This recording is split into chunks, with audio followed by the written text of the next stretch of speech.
Bonjour à tous et bienvenue dans ce nouvel épisode du JT de l'OM. On vous le rappelle, le format où vous retrouverez toute l'actualité hebdomadaire autour de l'Olympique de Marseille. Alors on a pas mal de choses à aborder dans cet épisode. On va évidemment revenir sur les incidents qui sont intervenus à Nice qui ont fait un véritable scandale national. Et on ouvrira également notre page Mercato avec beaucoup d'informations à vous faire partager en cette dernière ligne droite de Mercato pour Longoria. Allez, c'est parti. Comme vous le savez tous, dimanche soir s'est déroulée une triste soirée pour le football français avec l'envahissement du terrain des supporters de Nice. Il y a eu également de nombreuses altercations entre les deux staffs. Le match a été interrompu pendant plus d'une heure sans jamais reprendre suite à la décision du président Pablo Longoria.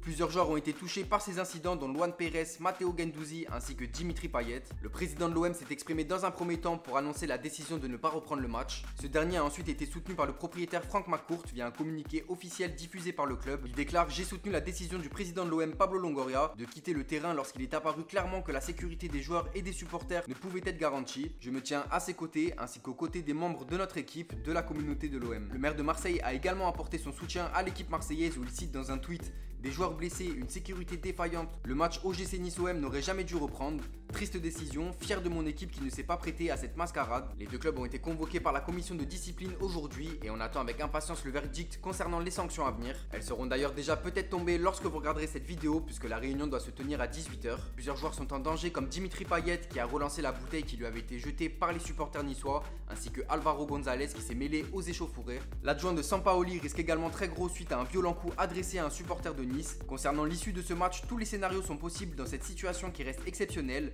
Le match pourrait être joué à huis clos tandis que les deux équipes peuvent également gagner sur tapis vert. Allez, on ferme cette page Nice-OM et on va maintenant parler du Mercato. Il y a eu énormément de mouvements ces derniers jours. On va d'ailleurs commencer par les officialisations avec les départs de Dario Benedetto vers Elche ainsi que Nemanja Radonjic vers le Benfica Lisbonne. Il s'agit de deux prêts avec option d'achat de 3 à 4 millions d'euros pour le premier ainsi que 8 millions d'euros pour le deuxième. A noter que Elche prendra en compte les 3/4 du salaire du buteur argentin. C'est également officiel pour Paul Lirola à l'OM. Les supporters marseillais attendaient cette nouvelle depuis le début du mercato et bien ça s'est enfin décanté pour le transfert de l'Espagnol. Ce dernier a signé pour une durée de 5 ans et le montant du transfert se situerait aux alentours de 13 millions d'euros. Et on va maintenant s'intéresser au poste de numéro 9. Quel sera l'attaquant qui remplacera Dario Benedetto afin de suppléer Arkadiusz Milik? Il y a beaucoup d'informations qui sont tombées cette semaine et Longoria aurait ciblé plusieurs pistes. Parmi elles, il y aurait l'attaquant Haris Seferovic. En effet, Longoria voudrait profiter de ses bonnes relations avec le club de Benfica et aurait tenté une approche pour se faire prêter le joueur. Selon le média Homme du Match, il y aurait des négociations entre les deux clubs. Mostafa Mohamed, l'attaquant de Galatasaray de 23 ans, serait également pisté par l'OM selon l'équipe.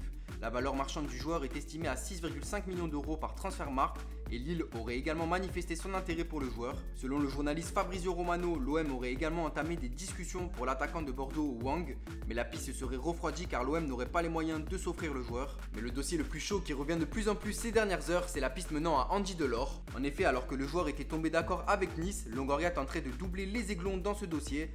L'OM aurait ainsi relancé ce potentiel transfert et le joueur n'aurait toujours pas choisi sa destination. Le dossier s'annonce donc brûlant et devrait se décanter dans les prochaines heures. Fabrizio Angeleri, le défenseur gauche de River Plate, serait également dans le viseur de la direction olympienne.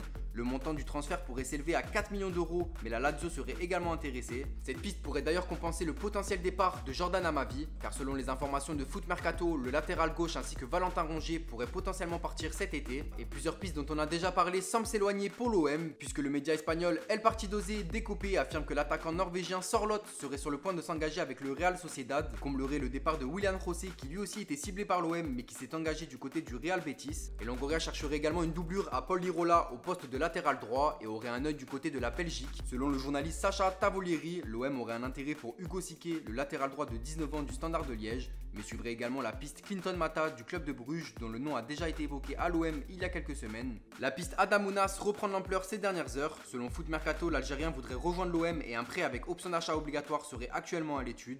Et enfin, un jeune joueur du Real Madrid va signer à l'OM. Il s'agit de Pedro Ruiz Delgado.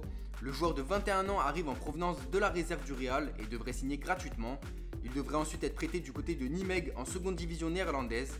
Le joueur devrait y rester une saison afin d'être prêt à évoluer en Ligue 1 la saison prochaine. Et comme on vous l'avait annoncé la semaine dernière, Bouba Kamara pourrait bien rejoindre le FC Séville en cette fin de mercato. Cependant, si le transfert ne se fait pas, il serait prêt à prolonger son contrat d'une saison. Cela permettrait à l'OM de récupérer de l'argent la saison prochaine. Une très bonne nouvelle donc dans ce dossier. L'OM aurait également refusé une somme de 17,5 millions d'euros de la part de West Ham pour son défenseur croate Kale Takar. Le club anglais qui semblait être le plus chaud sur cette piste se serait donc du coup rabattu sur le joueur de Chelsea, Kurt Zouma. Et enfin, selon La Provence, le jeune gardien Simon aurait reçu une offre de prolongation de 2 ans de la part de l'OM, preuve que le club olympien compte sur son jeune portier. Ce dernier pourrait donc continuer sa progression au sein du club phocéen. Voilà, c'est tout concernant le mercato de cette semaine. Et ce week-end, l'OM affrontera Saint-Etienne à domicile. Le match se déroulera samedi à 21 h et sera diffusé par Canal+.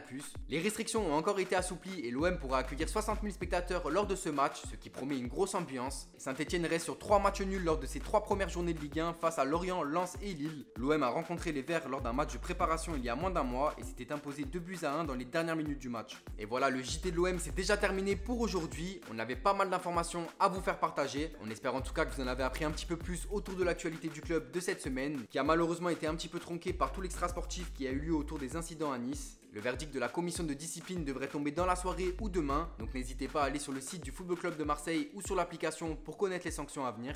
Un article sera publié dès que les informations sortiront. Et ne loupez surtout pas le JT de la semaine prochaine car ce sera le lendemain de la fermeture du mercato. On fera donc un gros récap sur les derniers transferts et tout ce qui s'est passé du côté de l'OM. En tout cas, nous on se donne rendez-vous mercredi prochain à la même heure pour un nouvel épisode du JT de l'OM.